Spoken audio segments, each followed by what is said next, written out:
This is More to Say with Randy Naughton. Interesting conversations with interesting people. We welcome you into another edition of More to Say with Randy Naughton. We appreciate you following along, and of course, we appreciate all of our followers, our subscribers. If you want to follow me on social media, I'm pretty much on it every day. So every social media platform, give me a follow. You won't regret it. It'll be nature, it'll be cooking, it'll be goofy stuff, it'll be sports, you name it. And it'll be, of course, about the More to Say podcast. We'd like to thank our sponsors on the More to Say podcast, the Lemp Mansion in St. Louis, which is one of the most haunted places in all of North America. Yeah, they serve lunch. Yeah, they serve dinner. Yeah, they have a legendary all-you-can-eat fried chicken dinner on Sundays. So don't cook, go eat, and then nap. You won't regret it. LempMansion.com. We would like to also thank the support of Team Jakey, which is a local organization hoping to end the stigma of mental illness. They know all too well what it's like to lose a loved one to suicide, and they want to help end the stigma and help other families as well. We'd like to thank our mostly superheroes partners, Logan Janis, who's also my podcast partner, helps put these episodes together. He's got a podcast called Mostly Superheroes. But don't let the title fool you. It's pretty much a variety. They touch base on all things. And he is the ultimate hype man for St. Louis. And of course, I'd like to thank KTRS Radio for their support as well. In case you didn't know it, in addition to all streaming platforms, you can also hear the More to Say podcast on KTRS every Sunday at 5 p.m. If you miss an episode, just go to their website, ktrs.com, click on podcasts, and you can see and hear everything. All right. As we're recording this today, we're kind of in the dog days of summer, in the middle. A lot of families are like, maybe let's jump in the car and go somewhere. Do I have an idea for you? Before you do that, find this book. It's called Small Town Missouri: Legends, Lore, and Attractions in the Show Me State. Probably can get everywhere you need to go in less than a day's drive. And we have the author with us today, Caitlin Yager. Thank you for joining us today. I'm very happy to be here. Thanks for having me, Randy. Oh, I'm so glad to be able to talk to you about this because I kind of love this. It's an easy read. I will say right now, the book that I have, and I thumbed through it, it's sitting on a coffee table at my house at the lake right now. So it's like, where am I going to go? And I ended up on the way to the lake reading in your book first about Hermann, Missouri, which is one of the 50 featured towns. Yeah, that's great. Yeah, and I ended up buying some bratwurst and, Gosh, did all the Hermann, Missouri stuff. What inspired you to write this book? There's a lot of different kind of arms that led me there. So, Yeah. First of all, what's your day job? Are you like an author and a writer by day? No, not at all. What do you do? Book. I'm a program director with a nonprofit called Missouri Humanities, and that's kind of what jump-started this. Through my work with Missouri Humanities, I work a lot with rural Missouri. Do a lot of small town storytelling. That organization has a program called Small Town Showcase. So with my day job, I really do spend a lot of time in these small communities, helping to tell their stories and highlight their people and places and histories. And through that work with Small Town Showcase and with Missouri Humanities, it kind of attracted the attention of Josh Stevens at Reedy Press.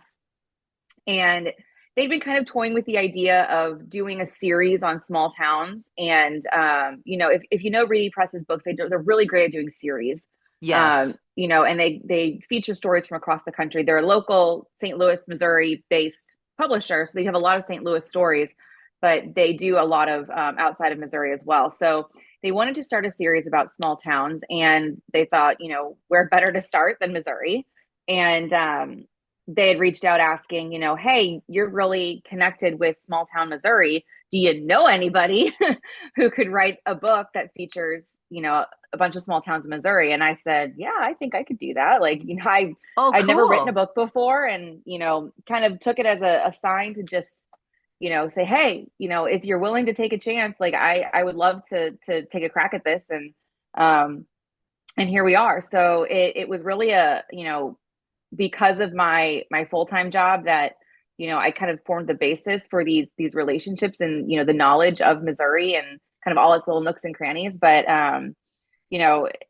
this definitely dives a lot deeper. And I really wanted to make sure that there were a lot of areas of Missouri represented, that if you were, no matter where you were in Missouri, you could pick up the book and look at that map on the inside and find some place nearby to go explore. Well, personally, I love road trips and I loved, I just drove to Kentucky not too long ago. Get me in a car. I think it's because growing up in a large family, 7 kids, we packed everyone in a station wagon, and if we wanted to Hmm. do something outside of the norm, we drove. And Right. Same here. I love driving through mid-Missouri to go to the lake and seeing the farms. It's just, and of course the rule is if you see a cow, you have to say moo. That was something I did as a family. The kids, we'd all together, all 7 of us say moo in the car. So maybe that kind of says a little something about me at this point. But you are a St. Louisan. Did you I am. and first of all, where'd you go to high school? I went to Nearix Hall, so Okay. I loved it. I'm a very proud Nearix Hall marker.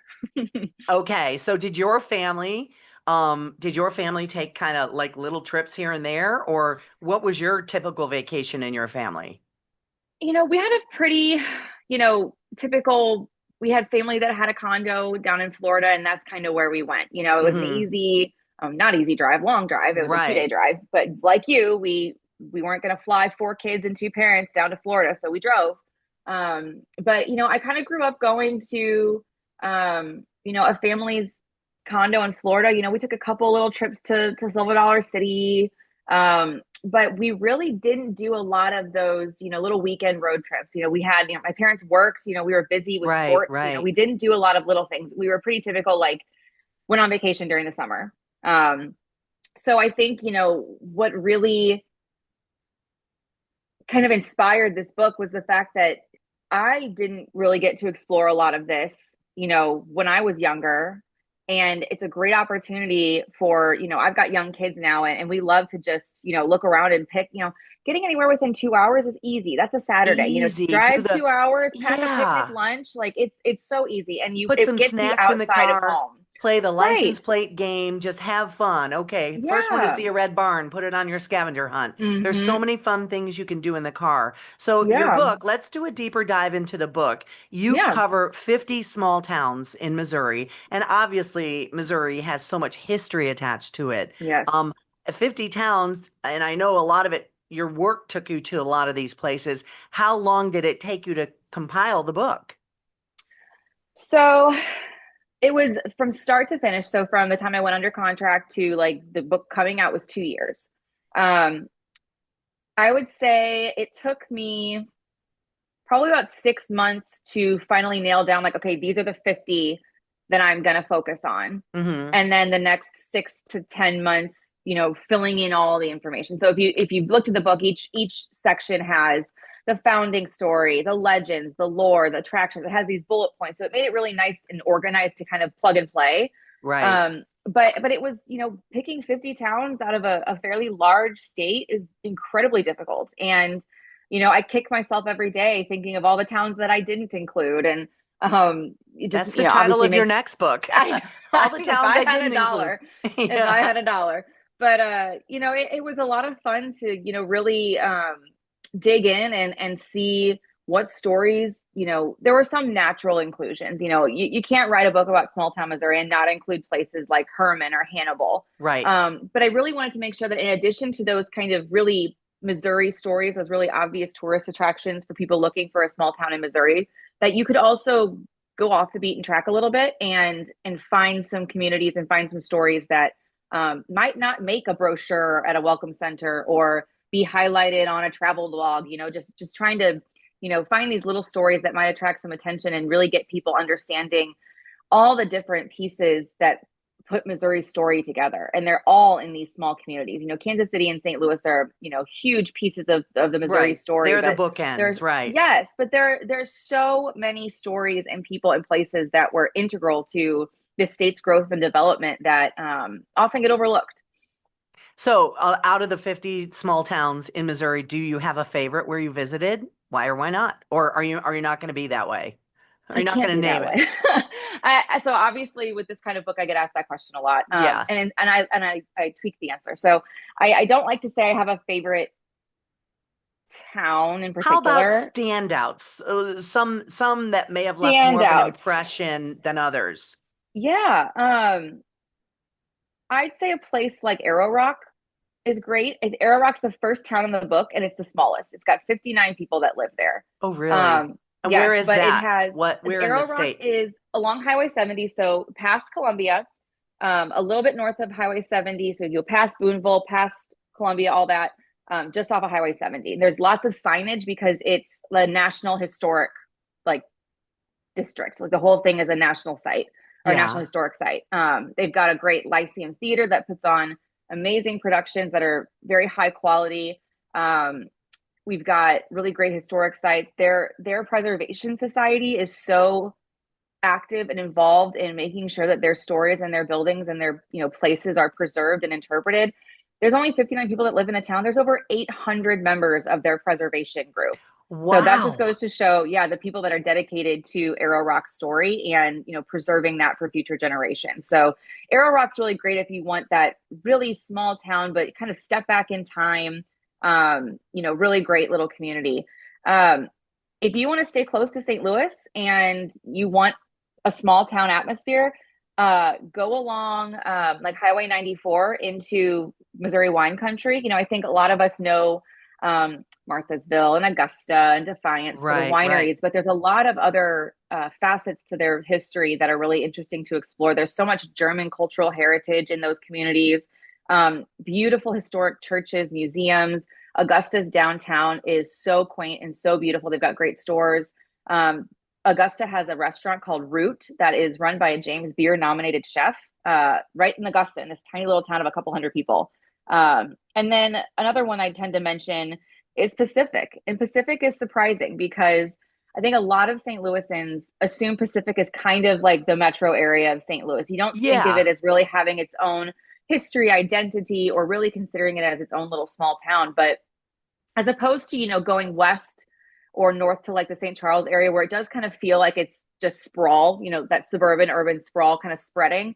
Pacific is kind of sandwiched among the Merrimack River and Shaw Nature Reserve and these state parks that kind of prevent that same kind of sprawl that we see when we go like west of St. Louis. Right. So Pacific has really maintained this quaint, slower paced, classic small town atmosphere, but is 25 minutes from the arch, so it's a very interesting little pocket, great history, Civil War history, Route 66 history, beautiful downtown, great restaurants. They have a great coffee shop. I'm a sucker for a coffee shop, and their coffee shop, Little Ireland, is great.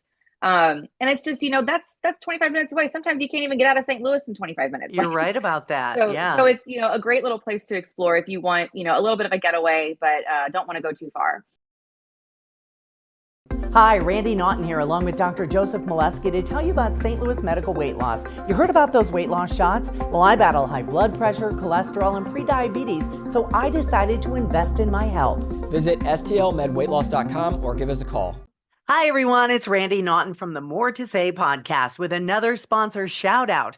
When is the last time you've been to the Lemp Mansion in St. Louis? Did you know it is one of the most haunted places in all of North America with an incredible history? It's a beautiful building, first of all, and they've got so many events. When's the last time you've been there? They've got boozy bingo, holiday brunches, events like weddings and parties, a scavenger hunt, overnight stays, if you dare, Spirit with the Spirit tours, and their legendary all-you-can-eat family-style fried chicken dinners on Sundays.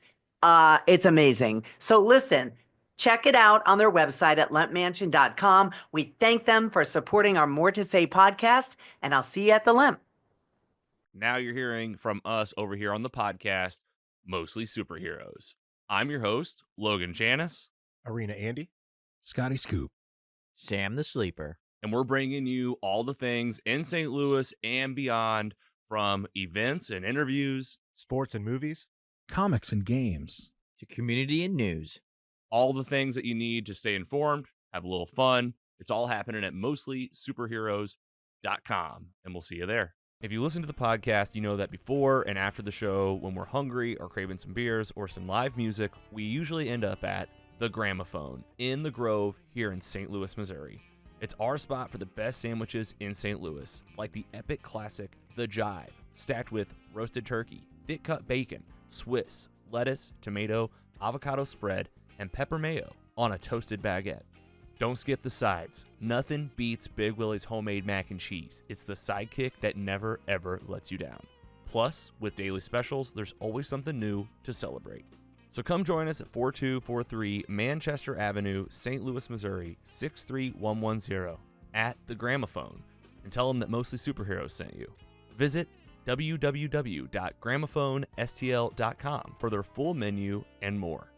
Hi, everyone. It's Randy Naughton from the More to Say podcast. Thank you very much for supporting our podcast over the tons of episodes we've done so far. Somebody I want to shout out specifically to is an organization called Team Jakey. They are one of the sponsors of the More to Say podcast, and I couldn't be more grateful to be partnering with them. What is Team Jakey? Well, this family, the Zeller family, knows all too well what it's like to lose somebody to suicide. So that happened to them. Their beloved Jake took his own life. And what they want to do, they've set out on a quest to end the stigma of mental illness. So Team Jakey puts together all these amazing community events year round to help raise the awareness and prevent suicide and end the stigma of mental illness. So we would love it if you followed them on Facebook, Team Jakey and the Stigma. And of course, thank you for supporting the More to Say podcast as well. Team Jakey is one of our partners, and we are so happy to have them on board. Thank you very much, and we'll see you on the podcast. Well, my brain is telling me, you know what? I think on my bucket list, I'm going to make a point of visiting as many of these little towns as I can, because as I mentioned, I love taking road trips, and you know what? I love doing it by myself. My husband hates road trips. I'm like, bye, I'll go without you. I'm happy, stopping off at a fruit stand or a little shop. And I'm sure you picked up some amazing souvenirs along the way. Not souvenirs, but sometimes these little towns have shops that have handcrafted goods, whether they're food or soap or crafts or some artworks. Is there anything in particular you picked up along your research that you kind of bought and said, I need to have this? So what's funny is, yes, best little boutiques and things. I often am keeping a lookout for things for my kids because, I feel like I go all over the place and I like them to have little souvenirs. I remember a couple years ago when my son is 6, but when he was a lot younger, so this was pre-book, but it was one of my small town explorations. I was at the Sedalia Katy Depot. So one of these classic, train depots from along the Katy Railroad in Sedalia. And they had a little gift shop, and it was these little trains that you could build with the letters of their name. Oh, so, cute. But then the engine said like Sedalia Katy Depot on it. And then it said Eli, and then it had the caboose. And so, I still have it, and it's so that's cute. Adorable. But what I love to do, I think small towns have some of the best thrifting. Like the thrift stores, I found one of my best finds to date was, I think it was Pacific where I found this, where everyone's wearing those On Cloud shoes. Right. Have you seen them? Yeah. Which are a fairly expensive. Yeah, they're $100 a pair. Yeah. Yeah, I found a pair never worn for $30 in my size at one of these thrift stores. Which, like in St. Louis, you'd never find that. And if you did, it'd be scooped up right away. But I kind of happened. I was like, is this a joke? Like, okay, I'm getting those. But yes, I joke all the time. I've got with Missouri Humanities, I've got a crew that comes with me to do podcasts and filming in these small towns, and it's kind of become a thing where we try to find the thrift stores and the vintage stores. They're just so fun to explore. Oh yeah.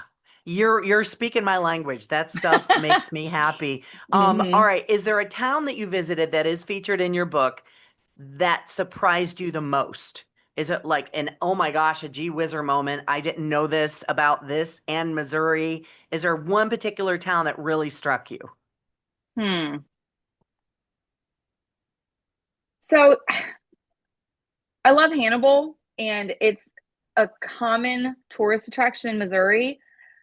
People go there for Mark Twain, but I think what surprised me is that there's so much more than Mark Twain in Hannibal. There are really interesting people that are majorly famous that come from Hannibal, but Hannibal is, of course, very focused on Mark Twain. Right. So, for example, in Hannibal, there's the unsinkable Molly Brown house. So if you have seen Titanic and seen Kathy Bates's character, Molly Brown, she was a real person, and she came from Hannibal, Missouri. And she, with the Titanic story, she's known for, she wanted the lifeboats to turn around and go save more people. She was really an advocate for Titanic survivors. She was an advocate for, workers' rights and women's rights. And she ran for public office before women even had the right to vote. And she came from Hannibal, Missouri. She eventually moved out west she moved out west for, to get rich and, make it big. But she hails from Hannibal. And then the voice of Jiminy Cricket is from Hannibal, Missouri, which is, it's just I don't think they even use Jiminy Cricket anymore as like No. a little Disney thing, but I remember Jiminy Cricket from when I was little. His name is Cliff Edwards, and Yeah. he's from Hannibal. So I think it's, so for a specific town like Hannibal's, it's always fun to find a town that might focus on one thing, which many do. You got Marceline that focuses on Walt Disney. Chillicothe focuses on sliced bread. Hannibal focuses on Mark Twain. You find your thing and you go with it. But I think this book challenges you to say, yeah, maybe that's why you go there, but you really need to dig deeper and find other things too. And the other thing that really, go ahead. Sorry, go ahead, Caitlin. Go ahead. I was just going to say that, usually if, when you talk about what surprised me, it's, rather than just a single town, I think my biggest takeaway from this book was that the size of the town has no indication of what they have to offer or what they're capable of. You have the biggest town in this book is Sedalia at 21,000 people, and the smallest is Arrow Rock at 59. But all through that range of population, there's so many different things to do and places to see, and it has nothing to do with your population. So, the whole population size doesn't matter, I think, is the biggest thing that I learned. I think you're right. I mean, Arrow Rock has, what you said, 59 people and 800 members of their historical society, which is crazy. You mentioned Marceline, Missouri, which is the home of the man, Walt Disney. And when we spoke on the radio a number of months ago on KTRS Radio, you talked about the town square in Marceline, Missouri, which is outlined in the book, and how if anybody goes down to Walt Disney World in Florida, they'll see some similarities. Explain that. Yes. So Walt Disney's hometown, so it's not where he was born, but it is what Walt claims as his hometown, Marceline, Missouri, up on Highway 36, kind of in mid-northern Missouri. He was so inspired. Marceline made such an impression on him that Main Street USA feature in Disney World and Disneyland. So I think it's, basically what you walk into when you go into the park is inspired by his time in Marceline. And I think that's amazing to think of this national, international attraction that comes from Walt's heart and his connection to Missouri. And he, there was so much about Marceline that helped inspire his career. He saw his first stage production at the theater on Marceline's Main Street. And that stage production was Peter Pan. Aww. So that really kind of inspired him to, go into entertainment. And of course, we all know he turned Peter Pan into an animated feature film. So I think, it just goes to show that, again, these communities make huge impressions on the people that call them home, and have, national, international implications and connections that, if you dig a little deeper, you'll find that the stories are a lot more beautiful and poignant and meaningful than you ever could have thought. Oh my gosh. And you capture the essence of these towns, even for not being a writer, you killed it with this book. It's awesome. Thank you. And, I know some people who are huge Disney fans. They go down to Florida multiple times a year. And, I don't personally, I'm like, well, what do you see different? They go, oh, you see something different every time. I'm like, okay, you do you. But I wonder if they've gone to Marceline, a few hours drive away to go visit this and see the inspiration for something they love so much. I'm going to go see them at the family reunion here in another week or so. I'm going to mention it to them. Yeah, absolutely. I do have to ask you, obviously you're traveling these towns. There's mom and pop places, stores, restaurants, blah, blah, blah. Food. Talk about the food. You mentioned the one Route in Augusta. Yes. What about some of these other towns farther out, off the beaten path? What are some of the best dishes you've eaten in your research? So there's a burger place that's in a few communities down, if you go down Highway 44. I think there's one in Steelville. There's one in St. James. There might be one in Sullivan. It's called Rich's Famous Burgers. And I've seen that along 44. Yeah. Yeah. The billboards. Yes. So definitely worth pulling off and visiting. Amazing burgers, milkshakes, just classic, almost like a Culver's, but mom and pop, Right. You mentioned Herman and bratwurst. So did you go to Herman Wurst House? Yeah, I have some in my fridge right now. Yep. So that's one of my favorites when I'm in that area. They actually have one in Fulton now, along Highway 54. So if you're not in the Herman area, but you're more mid-Missouri, they've got a location in Fulton. But yes, every time I'm in that area, I stock up as well. You can get like bulk meats and things. You can also order food and eat it there, and it's so very good, award winning. Um, and then for something a little fun, so I went to school at Truman State in Kirksville, Missouri, so about 3 hours, 3.5 hours north of here. There is a little diner called Pancake City, and very classic, just small town diner, but they have over a dozen kinds of pancakes. I remember, yeah, I remember going there as a college student, and my roommate and I could never decide if we wanted like sweet or savory. So we'd always get a burger and a plate of Reese's pancakes, and we'd split it, and it was amazing. There you go. Oh, those are some great nuggets. Now, did I hear that because this book is so cool, and again, if it's an easy read, if you're like me, I'm going to open the book, close my eyes, and point to wherever, and that's where I'm going to go today. I'm going to try to do this. I'm going to try to do this, and start traveling to some of these cool little towns, probably during the week where the tourists aren't, there's not a huge influx, but to me, it just sounds super cool. Is there a chance, is Reedy Press asking you to do more for other states? We have not talked about it yet. I have other ideas Yes. for similar books, but nothing official yet. So stay All tuned. right. Will too. And let's talk more about your day job. What you do. Okay. You travel to rural Missouri and you help other Mhm. people. The name of the organization again, and give me the website. What exactly do you do for them, and what do they do for others? Yeah, so I appreciate you wanting to shout them out. So it's Missouri Sure. Humanities. It is a 501c3 nonprofit organization. We've been around since 1971.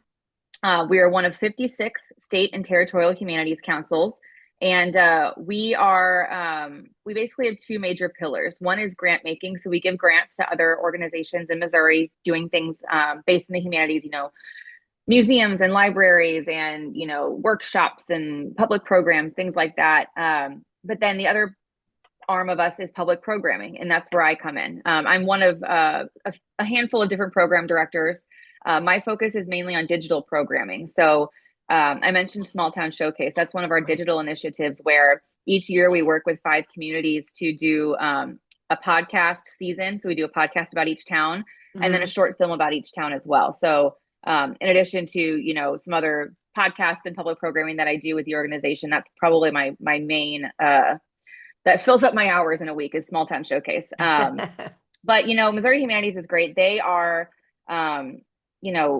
really connected with communities, individual communities. We are a small organization, but we have a really wide reach. Every year, we're working with all 114 counties, whether it be through grants or digital content or workshops or programs. And everybody just has the biggest heart. And I've been there almost 10 years, and every day I love it. It's a great organization, and I highly encourage everybody to check it out. It's mohumanities.org.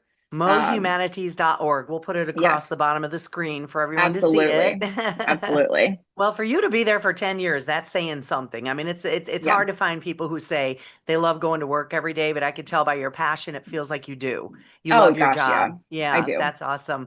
And you know what? For those who maybe, holidays are coming up, and if you want to give your loved one or somebody a really cool idea for a gift, say, listen, here's what we're going to do. Here's the book, Small Town Missouri by Caitlin Yager, and we are going to hit at least 5 of these towns next year. Doesn't that sound like a great idea? Absolutely. I'm down. And we'll use that for your little Bible and your little travel guide. And if people want to get their hands on Small Town Missouri, where can they find it? A lot of places. So most independent bookstores in St. Louis are carrying it. Schnucks is carrying it. Little shops in downtown Kirkwood, Webster are carrying it. You can always get it at Barnes & Noble or Amazon or at readypress.com. Awesome. Caitlin Yager, it's been a pleasure talking with you again. I appreciate it. I learned some more, and you make me want to hit the road even more. So I think I'm going to probably go do that. And if I do, I'll email you and let you know that, yes, oh my gosh, absolutely. I went to this Keep me town. posted. I want to. And, I'll put it all on social media, show everybody the book. Heck yeah, I will. No doubt. So thank you for joining me today on the More to Say podcast. I appreciate it. And of course, I'd like to thank everybody who listens and views it and subscribes and likes and shares. I really appreciate it. Again, follow me on social media. I'm all over the place. So any social media platform you go on to, you'll likely find me at Randy Naughton. And of course, our sponsors, the Lemp Mansion in St. Louis, go to lempmansion.com and you'll see all their cool events they have all the time. I've stayed overnight there. If you dare, try it. It's really cool. Also, Team Jakey, they are hoping to end the stigma of mental illness. Logan Janis, my podcast partner in the Mostly Superheroes podcast, and of course, KTRS Radio, the Big 550 KTRS in St. Louis, who airs the More to Say podcast every Sunday at 5 p.m. on the radio. So thank you for joining us for this episode of More to Say. We will see you next time. This has been More to Say with Randy Naughton. Interesting conversations with interesting people. Be sure to like or subscribe wherever you get your podcasts.